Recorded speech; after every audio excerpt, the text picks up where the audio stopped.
Assalamualaikum warahmatullahi wabarakatuh. Hai, saya Almaratu Solihah Putri Ramadhani. Saya dari D3 Keperawatan Universitas Muhammadiyah Riau. Baiklah, video ini saya buat untuk memenuhi tugas dari Bapak dosen Hairil SKM MKL selaku dosen mata kuliah Antropologi Kesehatan dan Manajemen Pasien Safety.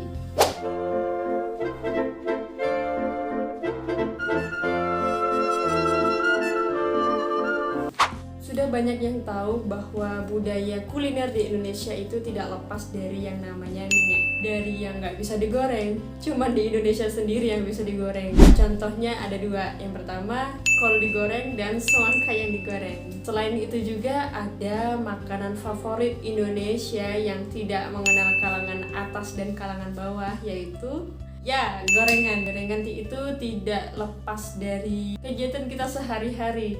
Di mana-mana pasti ada gorengan. Selain cara masaknya yang mudah, rasa yang dihasilkan pun enak dan ada sensasi kriuknya.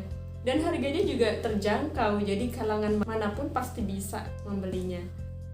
Dan makanan itu juga pasti kita temui di acara-acara seperti rapat, pesta, pengajian, bahkan ngumpul sama teman pun kita pasti ada makan gorengan di situ ya, disediakan gorengan. Selain gorengan, makanan lain yang menggunakan minyak itu adalah seblak, bakso, mie ayam, rendang, gulai, dan lain-lain. Bahkan kalau kita buat sambal pun, sambal matah atau sambal orek ya, itu menggunakan minyak kan. Menggoreng telur juga menggunakan minyak. Goreng tempe, goreng tahu juga menggunakan minyak kan. Sampai tumis sayur, pasti numisnya pakai minyak. Kalau budaya memakan makanan berminyak dan berlemak itu secara terus-menerus, maka akan ada masalah kesehatan yang akan muncul di situ. Namun masalah kesehatan ini tidak muncul dalam waktu yang dekat. Contoh, saya memakan gorengan, tiba-tiba besok saya stroke.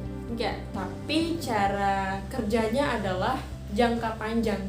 Jadi mungkin seseorang akan mengalami kolesterol jika selama 5 tahun makan gorengan atau makan gulai atau yang lain-lain yang mengandung minyak. Masalah kesehatan itu tadi bisa dicegah dengan cara pola hidup yang sehat, contohnya dengan olahraga yang teratur, makan buah-buahan, sayur-sayuran, minum air putih yang cukup, manajemen stres yang baik, istirahat yang cukup, dan yang paling utama, sholat dan ibadah lainnya sangat teratur. Wah, itu udah nyaman dan aman sekali hidupnya ya.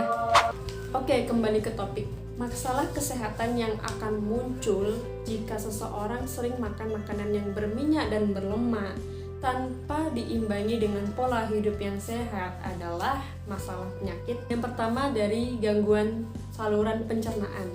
Proses pencernaan itu sangat lama dibandingkan zat gizi yang lainnya, sehingga lemak lebih bertahan lama di dalam saluran pencernaan. Akhirnya yang timbul adalah buncit, obesitas, saluran cerna yang kotor, bau mulut, dan lain-lain. Yang kedua, jerawat. Sering makan makanan yang berlemak dan berminyak akan mengganggu keseimbangan hormon, dan hasilnya adalah timbulnya jerawat. Dampak lain seperti kolesterol, hipertensi, stroke, bahkan sampai resiko kanker. Untuk itu yuk kita jaga kesehatan dengan makan makanan yang seimbang, makanan yang bergizi, dan olahraga yang teratur. Sekian dari presentasi saya, terima kasih. Kampus UMRI sudah membuka pendaftaran. Bagi kamu yang ingin mendaftarkan diri di Kampus UMRI, silakan hubungin aku di kolom komentar di jalur keluarga untuk mendapatkan potongan sebesar 40%. Wassalamualaikum warahmatullahi wabarakatuh.